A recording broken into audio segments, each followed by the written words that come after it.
Mas maganda nga bang i-donate na lang sa mga anak yung kanilang mga properties, no? Yung mga properties ng mga magulang habang buhay pa sila, no? I-distribute na, i-donate na sa mga anak yung kanilang properties para daw po hindi na mahirapan ito, no? Pagdating ng panahon, baka ho kasi hindi maasikaso, no? Yung pag-process ng estate tax, yung mga ganyan, yung mga wala ho magpa-process. So, mas maganda nga po bang ganito? Pwede po yung gawin, no? Totoo naman na para sa kaayusan po ng lahat, wala nang aasikasuhin yung mga anak natin. Pag dumating yung araw na tayo po ay nawala na dito, mas magiging madali na lang sa kanila, no? Siguro ang aasikasuhin na lang nila yung kung meron kayong naiwang cash in bank, yung ganyan, mas madali na po yun. Kaysa po, mas mahirap po kasing i-process yung pagdating po sa properties. Ang daming mga documents na required. Cost-wise po, hindi po advantage na i-donate na doon sa ating mga anak yung mga properties natin. Kasi nga po,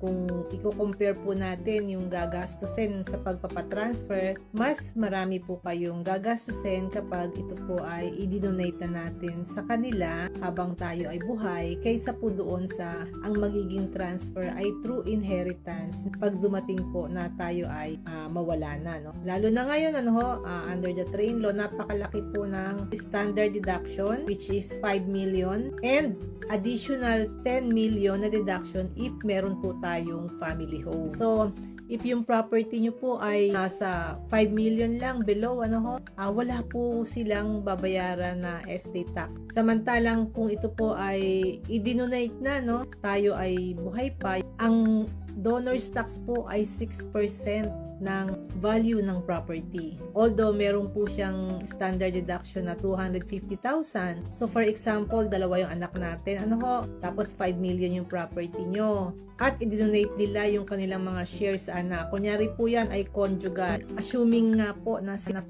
million yung property ng mag-asawa, So hahatiin po natin yan. 2,500,000 share ni wife, 2,500,000 share po ni husband, yung father at saka ng mother, tig to 2.5. So kapag po yan ay i-donate nila sa kanilang anak, assuming dalawa po yung anak nila, edi yung share po ni wife is 2.5, dalawang anak, magiging 1,250,000 each, no? Ngayon, dito sa 1,250,000 na value ng property, ima-minus po natin yan yung 250 na standard deduction at ang net taxable na po na matataksa ng donors tax na 6% ay yung 1 million. So, pag minultiply po natin yan, ang donor's tax po na lalabas para doon sa isang anak, nung sa share lang ng mother ay 60,000. And then, 60,000 na naman dun sa pangalawang anak para sa share ni mother. At ito naman si father na nag-donate din. Kasi nga conjugal, di ba?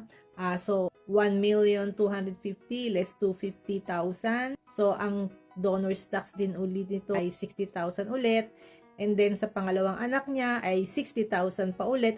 So, all in all, sila po ay gumastos ng 240,000 sa donor's tax pa lang yan, no? Wala pa yung documentary stamps dyan na 1.5, no? Compared po, kapag yan po ay na-transfer ng true inheritance, since 5 million po yung kanila value ng property, no? Standard deduction is 5 million. So, wala pong babayaran na estate tax. Yan, mas mahal po, mas marami pong gagastusin kapag nag-donate po tayo. Yun nga lang po, wala nang aasikasuhin yung mga bata pag dumating na tayo ay mawala na.